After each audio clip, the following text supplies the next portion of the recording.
But Payal, what's the inside dope? What's the inside story, of the budget? What's the scoop that you're giving us this morning? The budget is definitely going to be one. Right, the budget is definitely going to be one which will talk about reforms as well. The Prime Minister from time and again has been speaking about the reform express as India is bordered as well. There are multiple aspects in that respect to look up to, because the Prime Minister has also been speaking about deregulation of norms. He's been speaking about bringing in modern laws in place, doing away with anarchic laws in the past as well. Also, that might not have anything to do with the budget.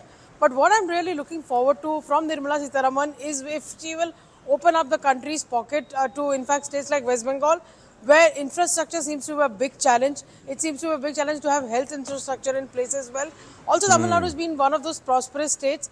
What is it that they'll give to Tamil Nadu? That remains to be seen. So state-specific budgets is what I'm really looking forward to.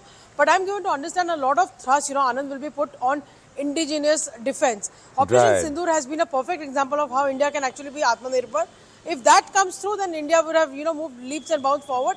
And from whatever I understand, a lot of our defense budget this year will be allocated for that as well. Will there be a significant up in the percentage to GDP in terms of defense expenditure? Because a huge chunk of defense expenditure goes into pensions and emoluments rather than going into capital expenditure and also capacity building in terms of defense is concerned. But Arunima, 31st of March 2026 reduced to now just 400 cadre or lesser. If that entire red terror corridor is wiped out, 8 districts is left. Will there be huge investments and direction that will be outlined in this budget in those corridors where now perhaps manufacturing, development, growth, etc. is possible?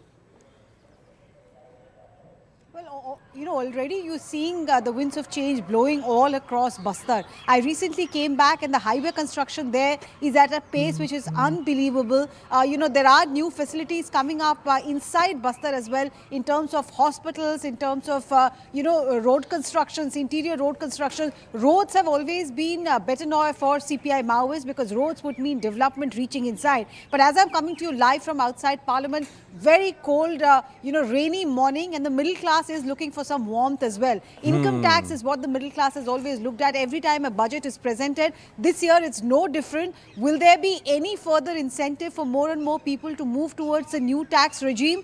Will there be further relaxation? Will the exemption limit go up? That's what the middle class will be hoping for some announcement of. Like Payal also mentioned, a number of states going in for elections as well.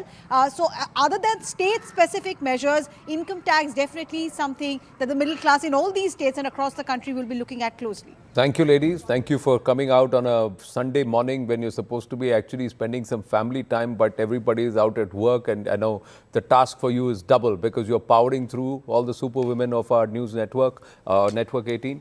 Thank you very much. We're going to keep coming back to you. And as Arunima was saying, there is going to be focus on the middle class. Perhaps the middle class will say, "Sirf humko mat tax karo, sabko tax karo." We'll perhaps be happy even if you don't give us any rebate. If you just open up the tax net and bring in self-employed professionals also into the ambit.